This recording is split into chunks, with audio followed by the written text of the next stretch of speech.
Selamat berjumpa kembali Bapak Ibu, saudari-saudara umat beriman terkasih dalam Tuhan. Selamat berhari Minggu.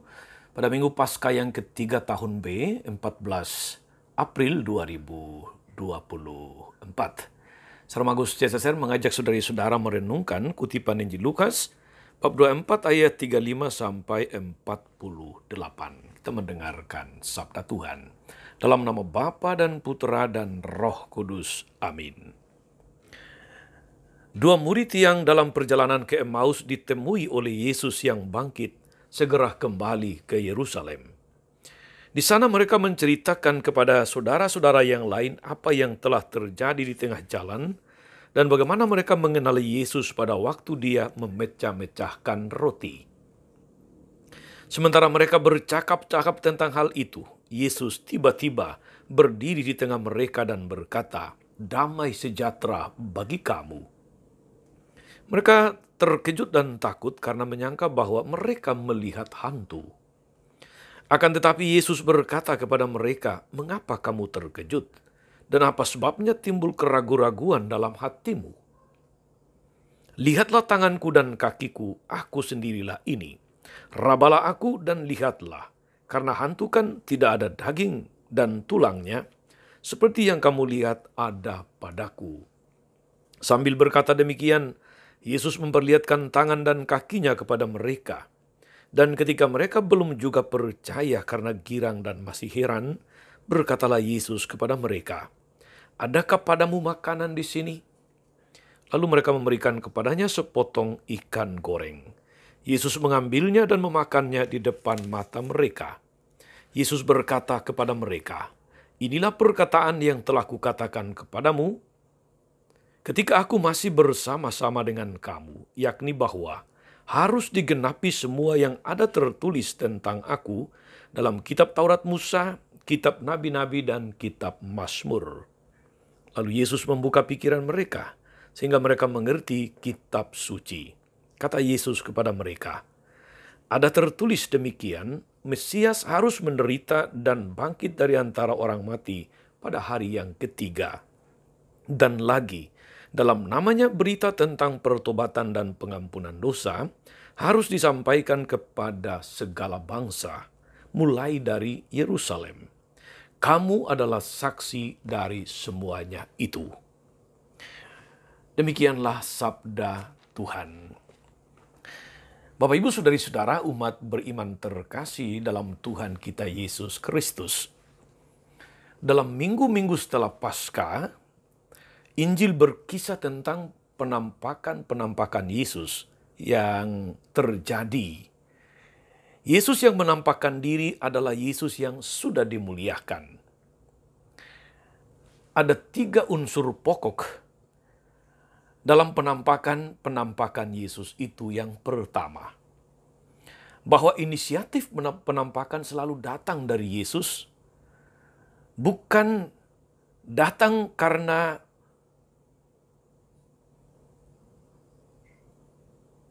orang berdoa atau karena usahanya sendiri, tapi karena Yesus berinisiatif menampakkan diri. Oleh karena itu penampakan Yesus yang mulia merupakan karunia, anugerah, berkat, atau rahmat.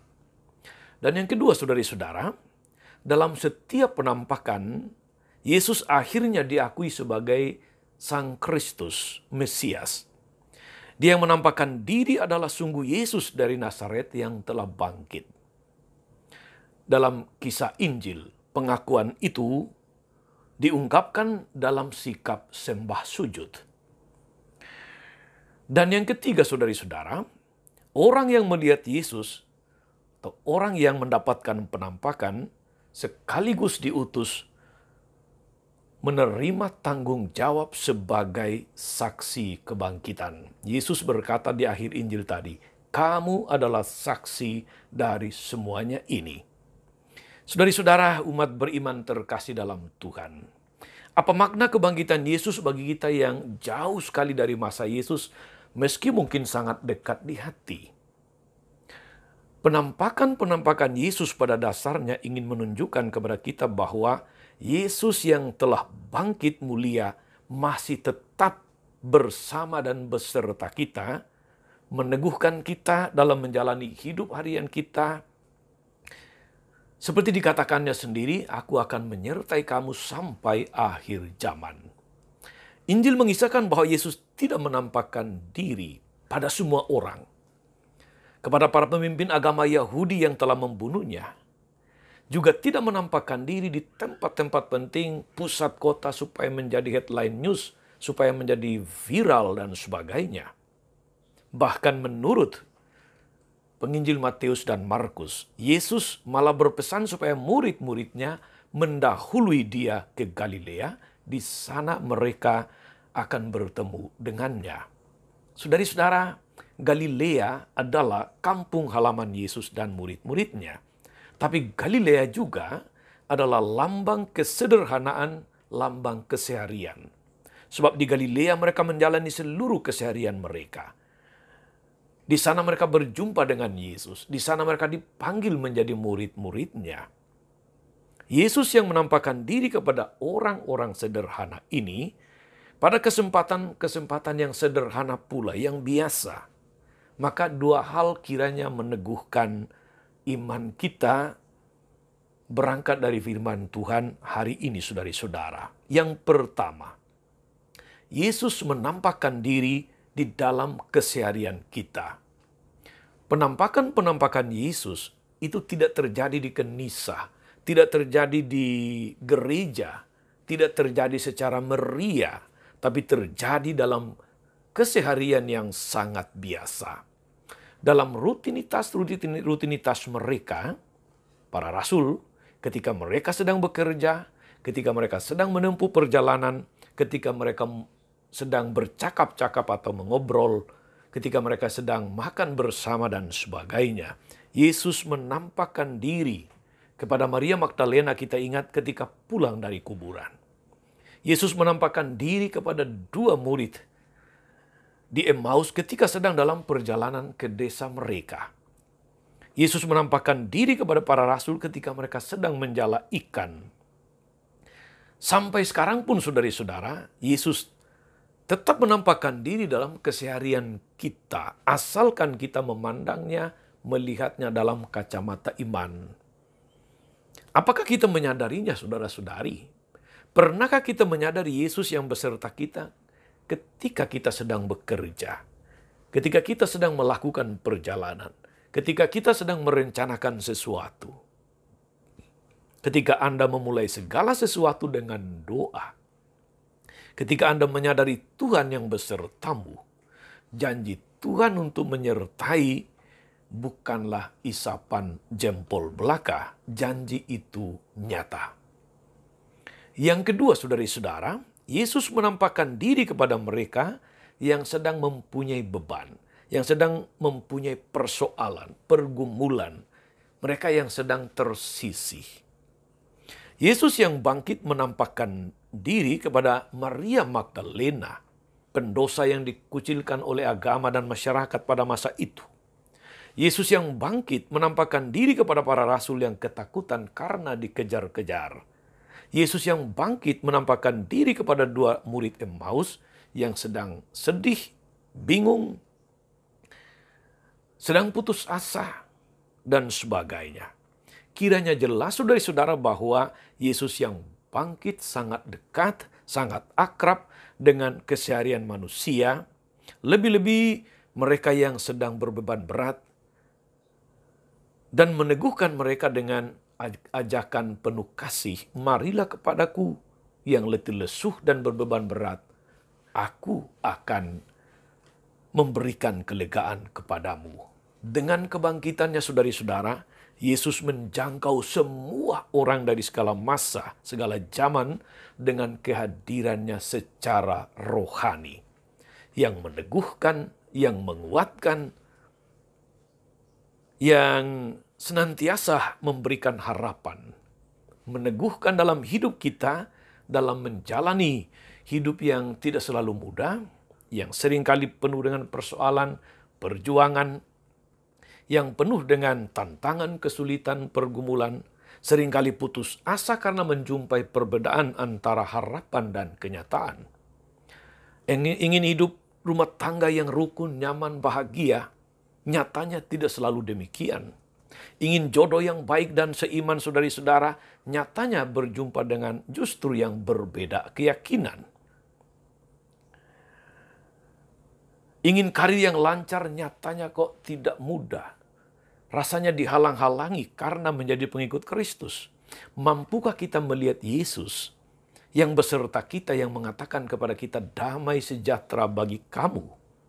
Seringkali kita dipenuhi oleh macam-macam pikiran, macam-macam kecemasan, macam-macam beban, kekhawatiran, ketakutan yang menutup mata kita terhadap kehadiran Yesus itu.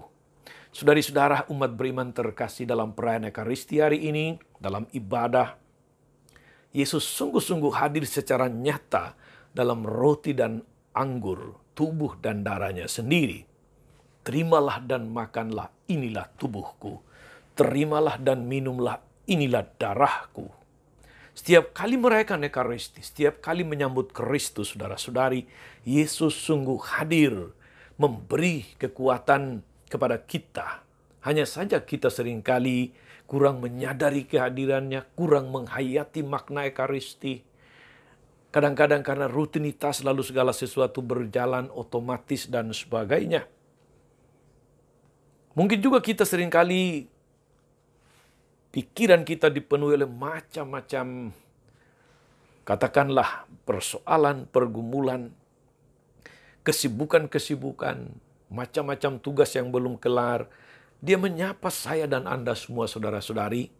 Marilah kalian yang letih lesu dan berbeban berat, aku akan memberikan kelegaan kepadamu.